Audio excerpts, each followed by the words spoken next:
தூங்கி எழுந்ததும் பார்த்தா நல்ல மழை. சூடாக டீ குடிச்சா நல்லா இருக்குவேன்னு சொல்லி பயமுள்ள என் ஹஸ்பண்ட் அழகா டீ போட்டு கொடுத்துட்டாரு. அவருக்கு பசிக்குதுன்னு சொன்னனால சாண்ட்விச்சும் பேலன்ஸ் இருந்த டீயும் அவருக்கு அழகாக போட்டு கொடுத்துட்டேன்.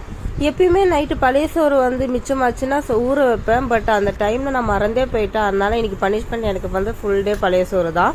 அவருக்கு டிஃபனும் சட்னி நான் அரைச்சிட்டேன். குழம்பு மட்டும் அவர் பண்ணார். ஆனால் இதுக்கு பேர் குழம்பு இல்லையா, கூட்டா கேட்டால் இல்லை பருப்பு சேர்க்கலையா. இன்னும் என்ன பைத்தியக்காரனாவே நினச்சிட்டு இருந்தேன். நைட்டு நல்ல மழை பெய்ய ஆரம்பிச்சிச்சு. ஆனால் எனக்கு என்னமோ தெரியல, காந்தாரி சாப்பிடணும்னு ஆசையாக இருந்துச்சு. ஆனால் கடை ரொம்ப தூரம் இருந்தாலும் இடியே இடிச்சாலும் நான் கூட்டிகிட்டு போகிறேன்னு சொல்லிட்டு அவ்வளோ மழையிலேயே கொடை பிடிச்சி ஹஸ்பண்ட் என்னை அழகாக கூட்டிகிட்டு போனார். எனக்கா ஒரே சந்தோஷம் தாங்கலை. நான் கேட்டேன்னு ஒரே காரணத்துக்காக எனக்காக ஒரு பையன் இவ்வளோ தூரத்தில் போய் வாங்கி கொடுக்குறாருன்னு. என்னோட ஹஸ்பண்ட் ஏன்னா அவன் புருஷன்ட்டுங்கிறது. இந்த நைட் டைமில் பாருங்களேன் எவ்வளோ அழகாக இருக்குது. இந்த மலைக்கு இந்த தென்னை மரத்துக்கும் கரெக்டாக நாய்க்கு சாப்பாடு வைக்கலான்ற போது தான் சாப்பாடே குழம்பி போச்சு. என்னன்னு தெரியல.